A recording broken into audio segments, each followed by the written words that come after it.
Good morning.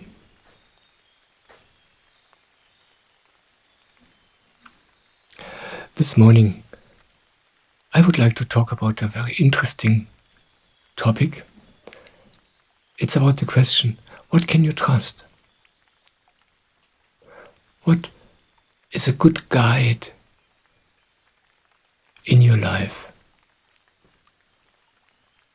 Who knows what he or she is talking about? Whom to follow?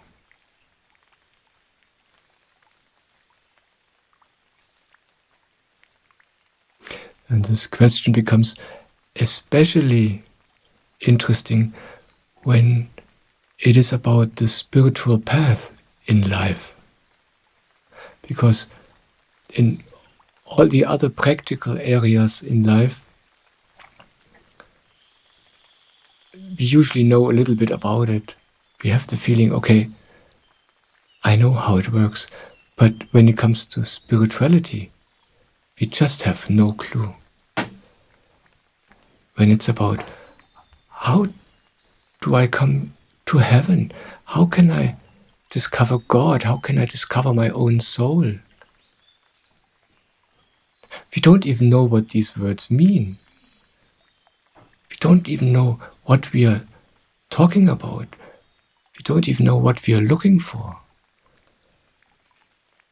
So we have no clue. So what can you trust? What or whom to follow? That's the topic of this video. And I got inspired for this by a comment I received on YouTube for one of my videos. In that video I talked about gurus. Somebody asked me, how does a guru live practically? How does a spiritual master live practically? What kind of people are these gurus and masters? And for this lady who wrote me this comment, the question came up, how do I recognize a guru? How do I recognize a master? How do I recognize a guide in this spiritual field? And I would like to start this video by reading out this question, and then I will talk a little bit about it.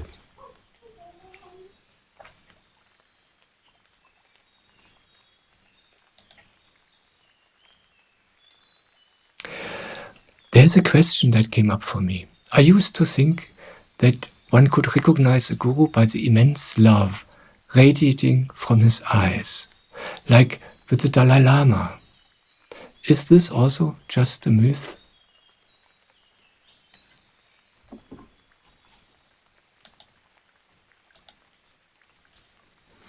What a beautiful question. This really puts the finger on the essence. Whom can we trust? How do I recognize somebody who knows the way?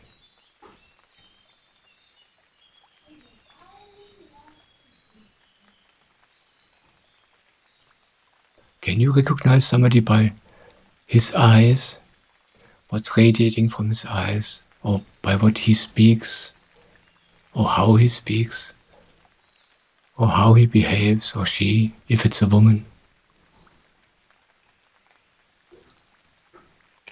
I would like to tell you about how I met my spiritual master and how I came to my guru. What I want to tell you about what was showing me the way there.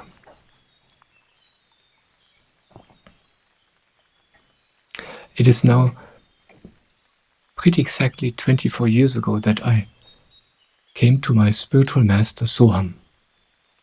Back then, at that time, his name was Samarpan.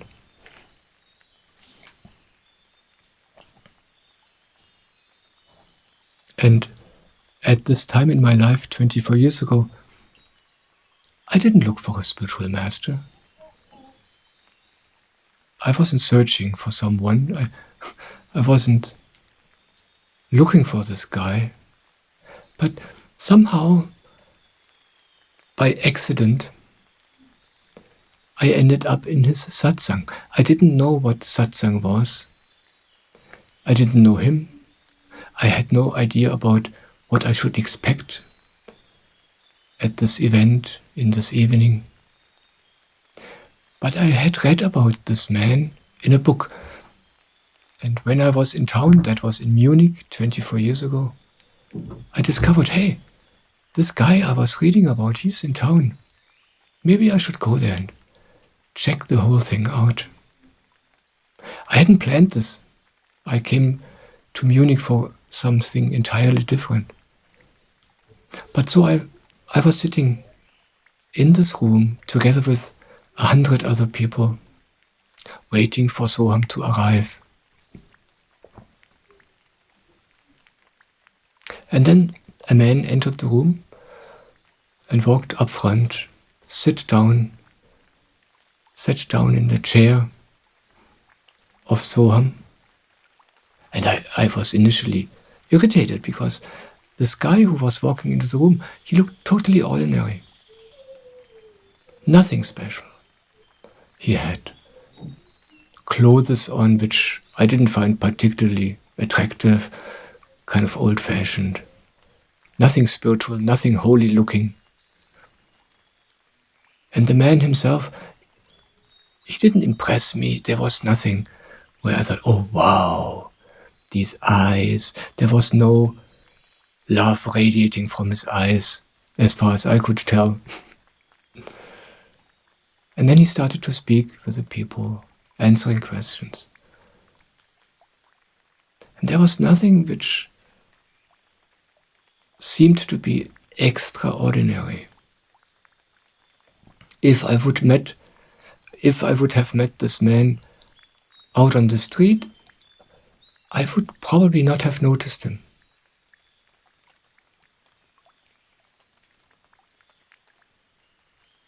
But then something interesting happened inside of me.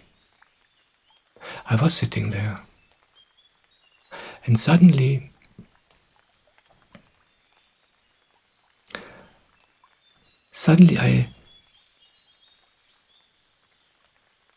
I had no problems anymore. I had no questions anymore.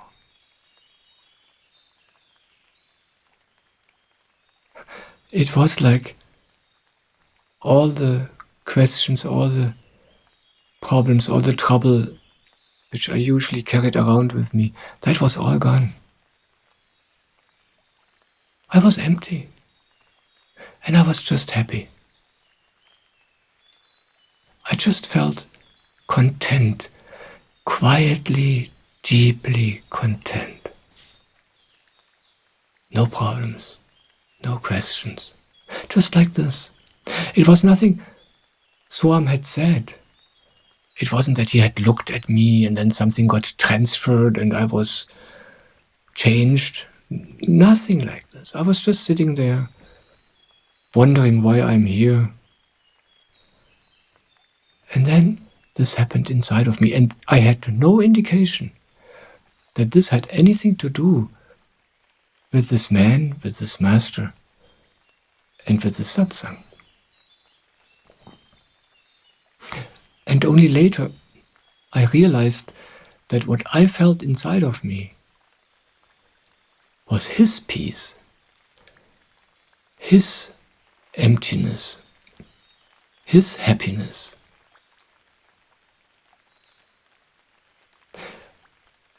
I was sitting in his aura, and I was able to feel how it feels like in such an energy. It was borrowed, but I didn't know this. It was my experience. It was something I felt inside of myself, as if it was my own.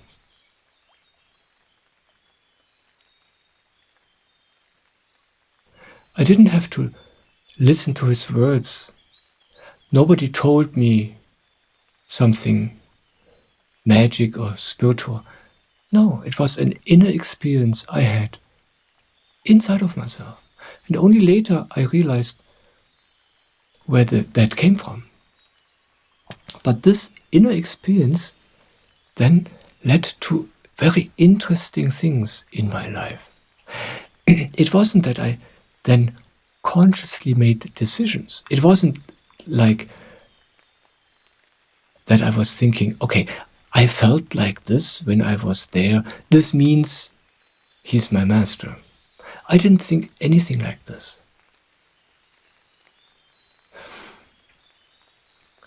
I wasn't thinking, oh, this means I should stay with him. Nothing like this. I just felt like this, and I went home. But all by itself, things happened on their own accord. During this first satsang I attended there, in the course of the satsang, certain things happened. There were certain conversations taking place between Soham and other people, and that led to me joining his team the very next day. It wasn't that I made the decision based on my inner feelings. It just happened. I was open. I was completely open. Something inside of me knew, there I want to be. And I didn't even know what this there means. I didn't think, oh, this means I should stay with him and work for him. No, I just felt good. I just felt here, where I am right now, inside of me, in this energy, which I feel in me. It felt like my own energy. Here I want to stay.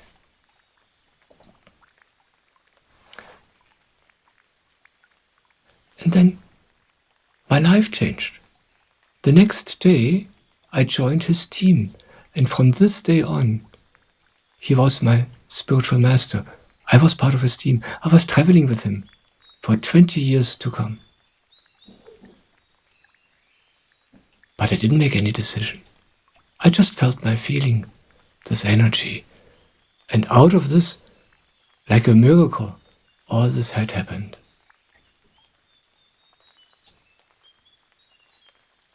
And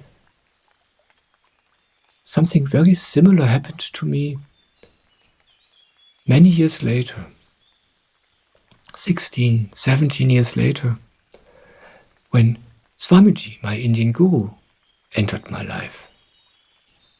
This is now 6.5 years ago.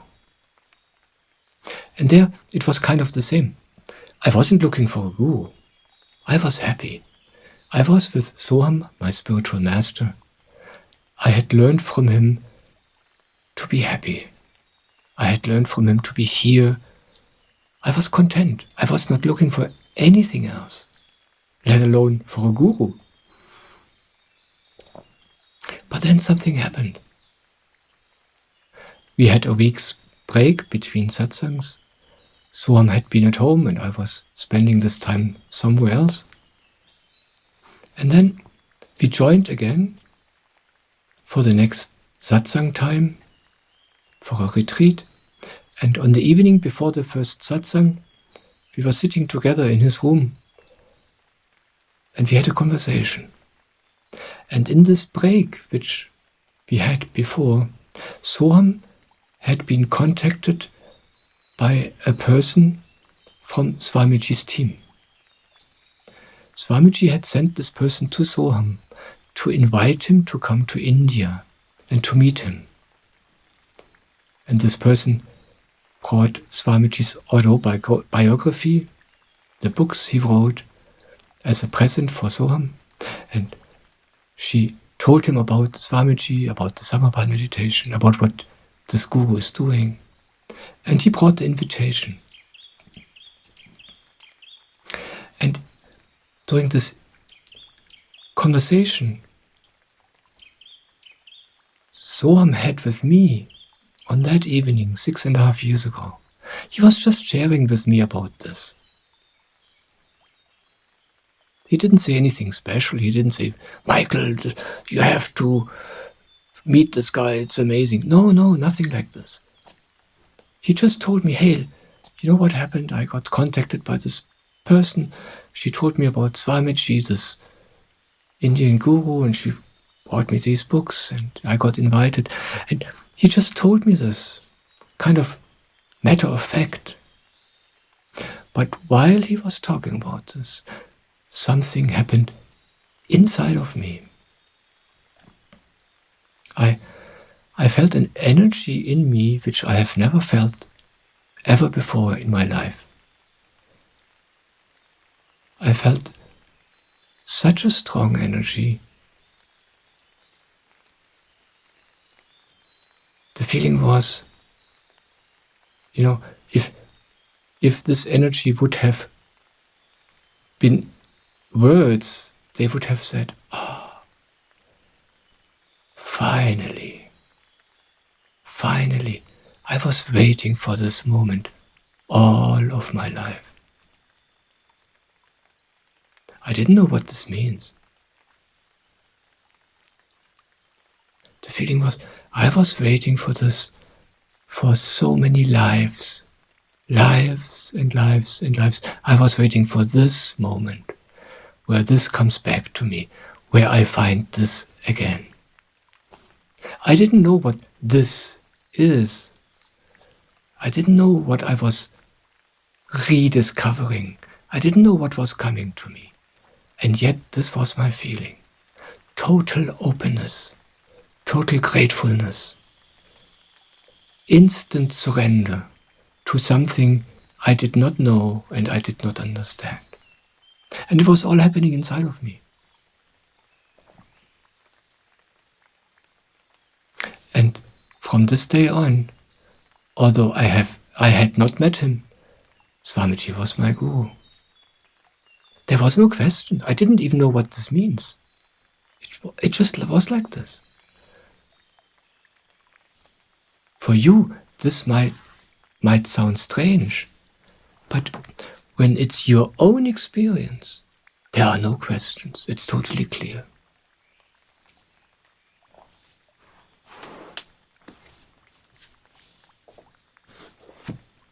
So, this is what showed me the way, my own inner experience. That is what happened when I met my spiritual master. This is what happened when I met my guru. My own inner experience, my own feelings inside showed me, here I'm open. That's the way. And I didn't even know what this means. That's the way. We don't have to understand anything. We just experience this. And it is as if this experience does its work, and we don't even have to know anything about it. We don't have to know what it means, where it leads to. We don't have to know what to do next. All this becomes clear by itself. So this is how you recognize a guru. This is how you recognize a master. By your own inner experience, by your own feeling. Not by anything somebody else says about this guy or this woman. Not about his looks, his eyes. There are very charismatic people out there.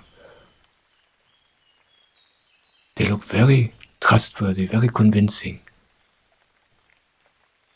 All this is meaningless.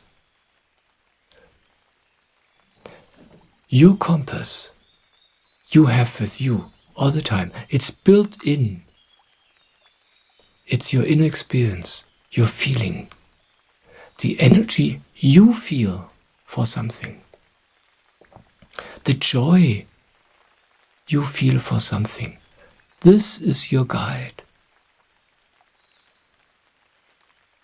And this is very practical. This is nothing esoteric. It's something you feel inside of yourself. You always have this compass with you. More you don't have to know.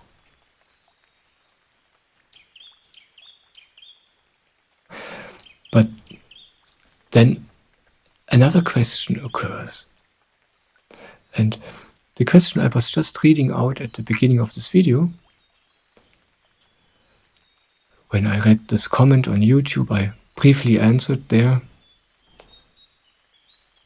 Basically, I said something similar to what I just shared in this video, and the next day I received another question from the same lady.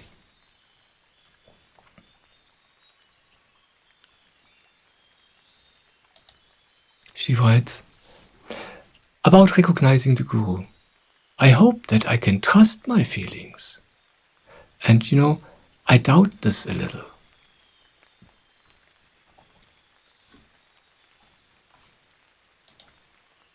This is so great. I love this question. I love this honesty.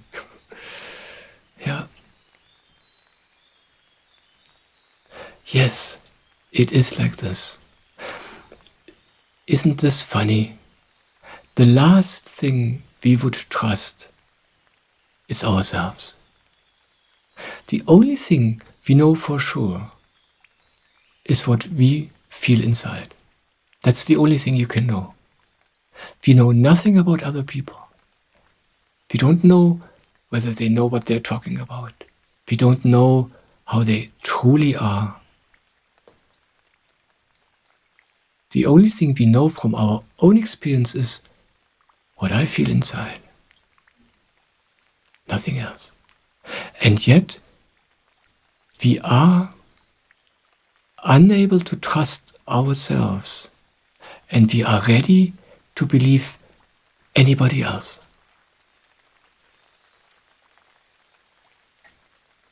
And that's the way it is.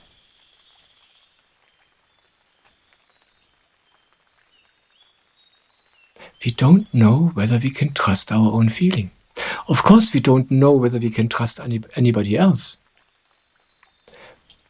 But somehow, we are more willing to trust anybody, some stranger who looks convincing, who has radiating eyes, or who has a lot of followers, who fills halls with thousands of people. We are willing to trust these people. People we don't know anything about. But our own energy, that what we truly feel, that what we know, we think we can't trust this. But the truth is that this is the only thing you can trust. There's nothing else in the world, nothing else in life that you can trust. Only this. And it feels wrong. I know what you're talking about. You feel a feeling. Something, your energy is clear and says, I want to go this way. And it feels wrong. Your thoughts say, no. This is totally unreasonable. This can't be good. And your head has 5 or 6 or 7 very good reasons why this is a bad idea. But your energy is clear. Your energy says, I want to go there. Your joy says, I want to do this. And everything in you says, no, this is stupid. It feels wrong. It's the same for me. And yet, this inner compass you carry inside of you is the only thing you can trust, no matter how it feels.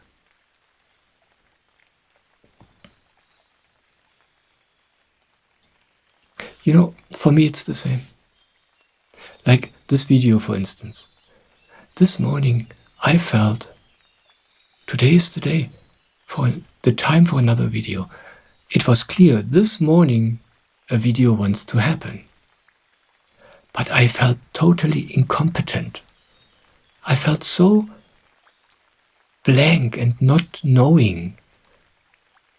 I thought, I can't do this. This will be a terrible video. I don't know what I'm talking about. I'm empty. But the energy was clear. Today is video time. So I'm sitting down. I follow this energy. I feel wrong. I feel inadequate and incompetent. And I start a video. And this, by the way, is how all the videos happen. Every single one of them.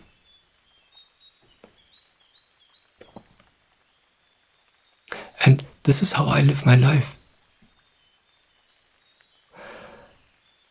It's not that you feel your inner compass and it feels great and convincing. Well, this would be easy. Then nobody would have any difficulty being true to themselves.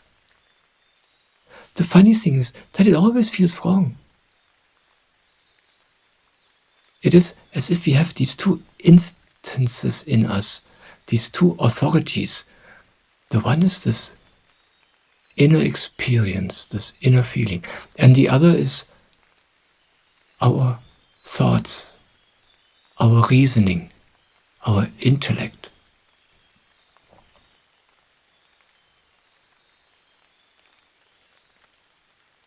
And you feel your inner compass, and your intellect, your thoughts always say, this can't be right. This is stupid. Yeah, this is not trustworthy. This is total nonsense. I know it better. And it is like this for me too. Just the last few weeks, there was a time where I made 2 videos every week. And somehow it was possible. But the last few weeks, it wasn't possible for me. I love making a lot of videos, but it is only possible if it happens out of itself, so to speak. And during the last few weeks, this energy wanted to do other things. I was working on technical things. I was cleaning up old things. I was answering letters. I was preparing things which need to be taken care of. And whenever I did this, I had the feeling, this is not the right thing to do. I should do another video. This is what the head says. Then I feel pressure, and my head says, well, if I don't do more videos, people will be upset and they won't watch the videos anymore. This is what my head says. But my energy speaks a completely different language. The energy knows exactly what's up now. And so I do this. I have no other choice.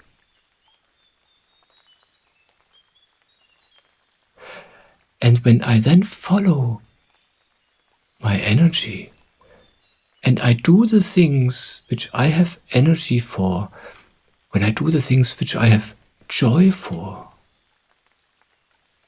I feel wrong. And I'm sure nobody will like this. But then I discover something very, very interesting.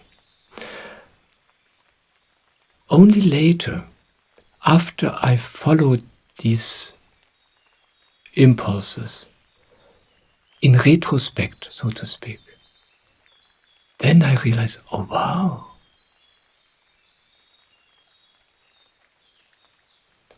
out of these seemingly wrong things I'm working on, there develops something new, something I didn't envision, something I didn't know was possible. And it happens just by me doing one little wrong step after the other. All I do is follow my inner compass. And only later I do realize, oh wow, this is really good what's developing out of this. But when I did it, it felt wrong. I felt inner pressure. My mind was saying, this is stupid. You should do something else. And it's always like this. Not only for you.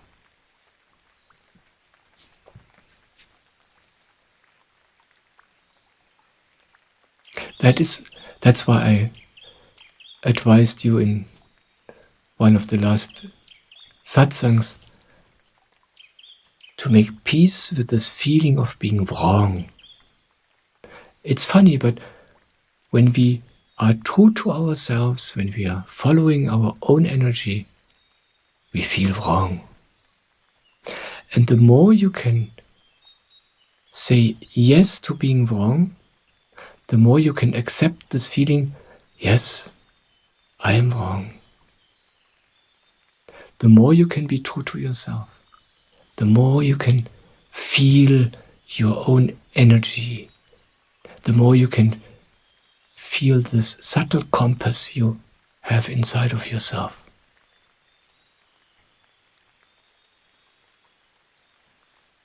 That's why I often mention this story of the black sheep. Jesus talked about this too very often. We just feel wrong when we follow this clear energy we sometimes feel inside of us. That's why I encourage you to trust this. I know your head says, this is wrong. But I tell you, trust your own inner feeling. Trust your energy. Trust your own inner experiences. It feels wrong, I know. And yet it's the only thing you can trust in this whole life. Swamiji says the same thing, by the way.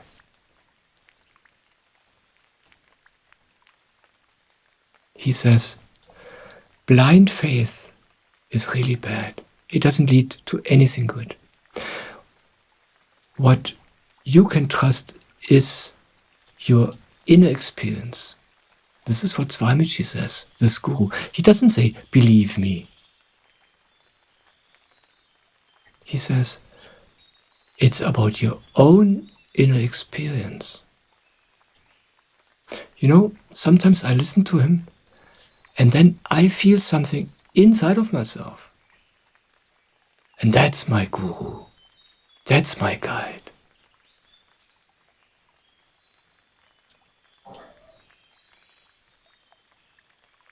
That's the only thing you can trust. And it's so easy because this you always have with you. Your energy, your joy.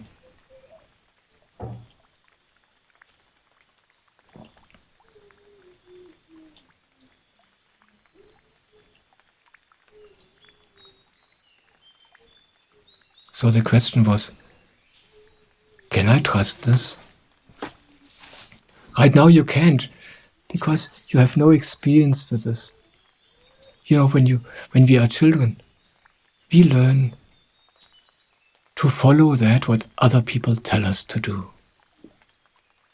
And we learn to ignore our own energy. Children know exactly what they want. They know what they want to eat, they know what they want to do, and they know exactly what they don't want to eat and what they don't want to do. And we tell them all the time something else. And that's how we learn as children to not trust our own energy and to trust any other idiot out there. And that's what we do for the rest of our lives. But I tell you that what really works is the opposite. Trust this inner feeling, which feels so unreasonable. That's a good way. That's a good compass.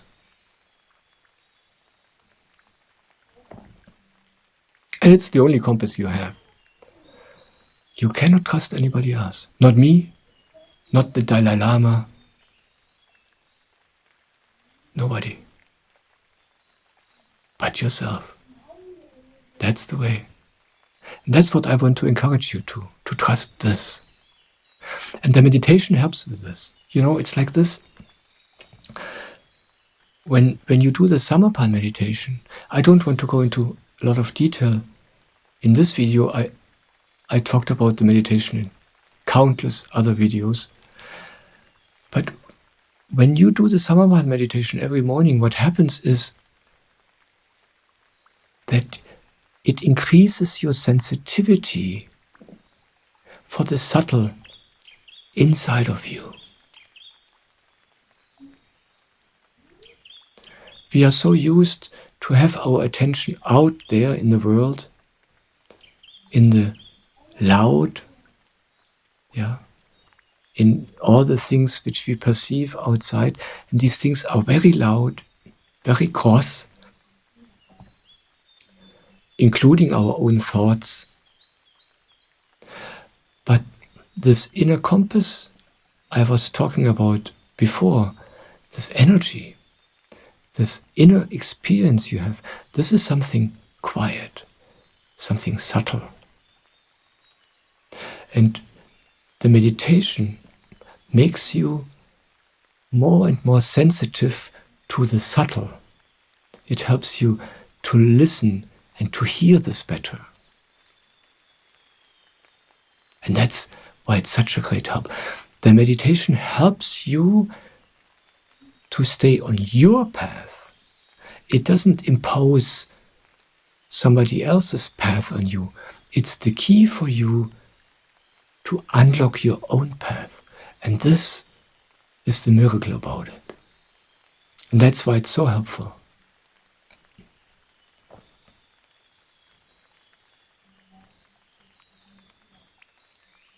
And now, at the end of this video, I would like to read out a third question. And initially, it might seem that this question goes into a totally different direction, but let yourself be surprised.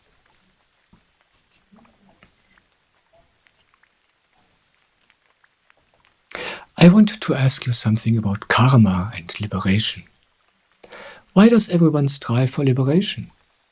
Isn't life a gift?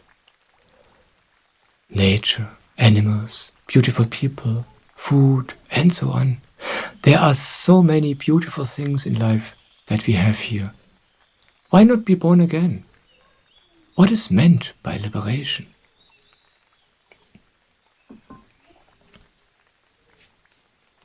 Thank you for this question. I like these innocent, practical questions. Why all this fuss? Why spirituality? Why enlightenment? Why liberation? What is this about? And what this lady writes is true. Life is so beautiful. And the more you meditate, the more you see the beauty of life, and the more you can appreciate it. The more your worries and your sorrows disappear, the more you find your own way, the more beautiful life becomes. So what's wrong with it? Well,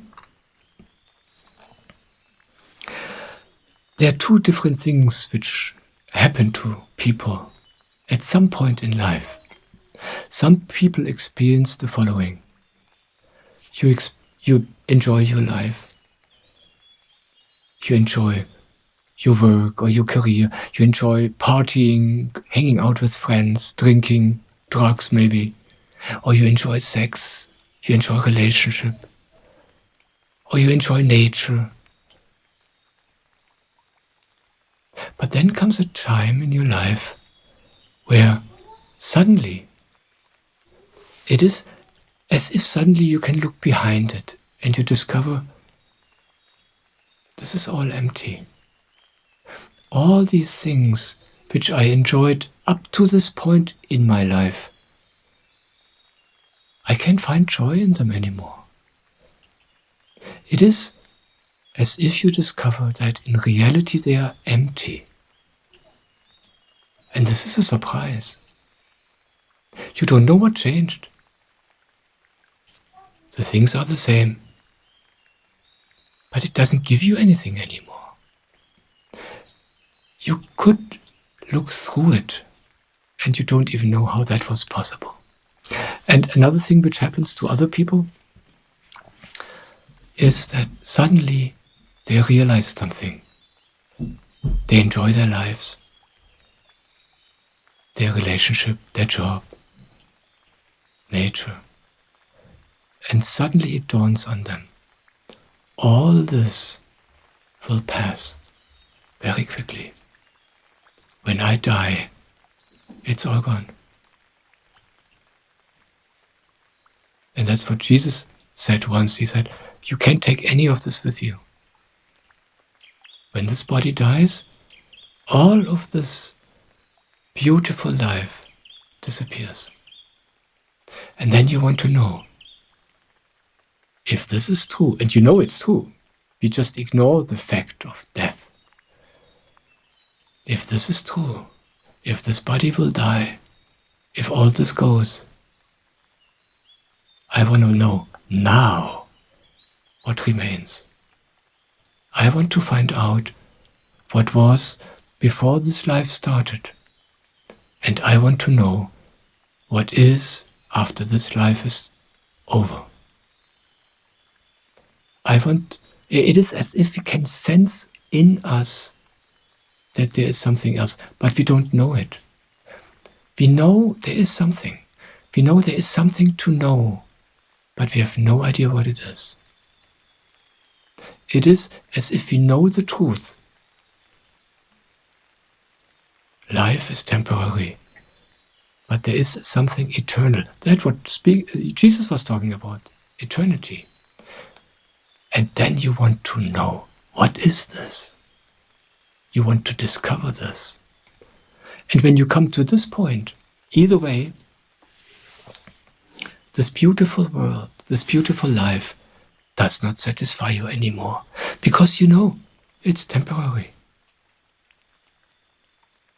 Every beautiful experience you have, you still enjoy it, but you know, okay,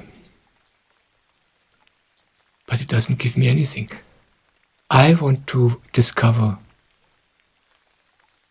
the truth. I want to discover what's real. You don't know what you are talking about, but you feel like this. And that's when the spiritual path starts. The spiritual path is about discovering what remains. Discovering that what is eternal in you.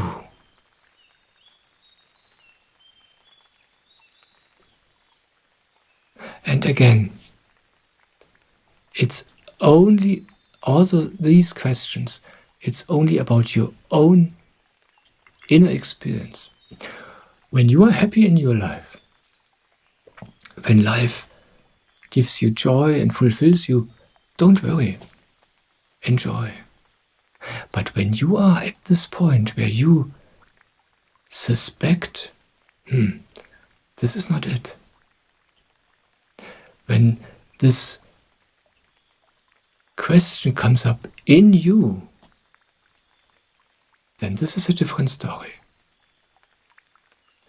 Then this question, this feeling you feel inside of yourself right now, there is something. I want to know this. You don't know what it means. You have no clue what you're feeling there. It's totally foreign to you, but you feel it. Trust this. Follow this. You don't know where it will lead you to. You don't know what it means practically. But also there, this will lead you on this path, on this unknown path. And then you will discover the truth. You will discover your own heaven, that what you experience yourself. Heaven is that what doesn't come and go. Jesus talked about eternity. And you know it exists, you can feel it, but you don't know it. And also on this spiritual path, it's only about your own inner experience. Nothing else. You don't have to be knowledgeable about spirituality. The only challenge on this path is to learn to trust your own inner experience and your own inner feelings.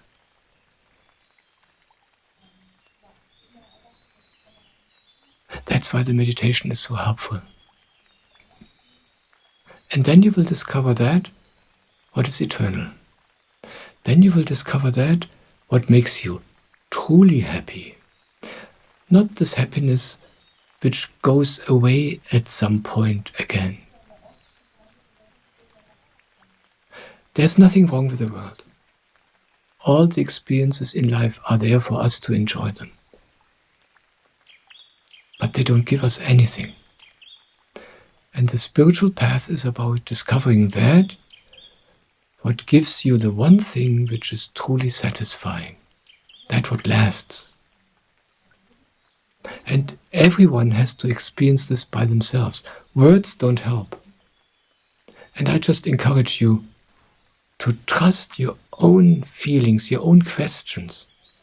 They will lead you, although you have no idea what this means.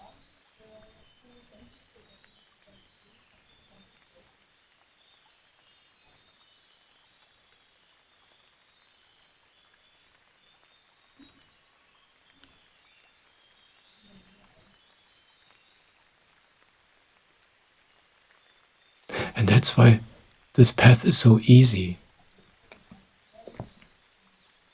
It doesn't feel easy because you know nothing. You don't know what to expect. You don't know what I'm talking about.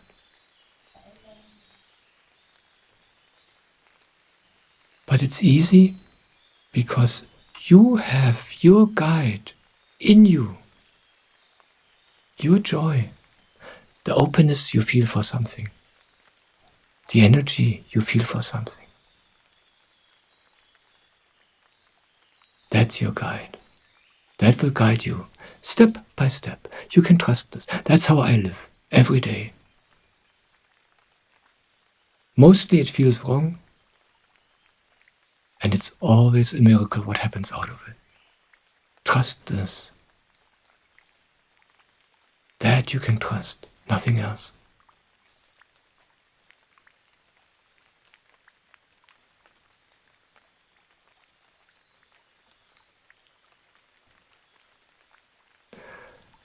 Thank you for being here.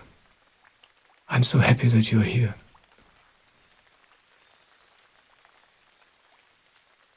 I love you.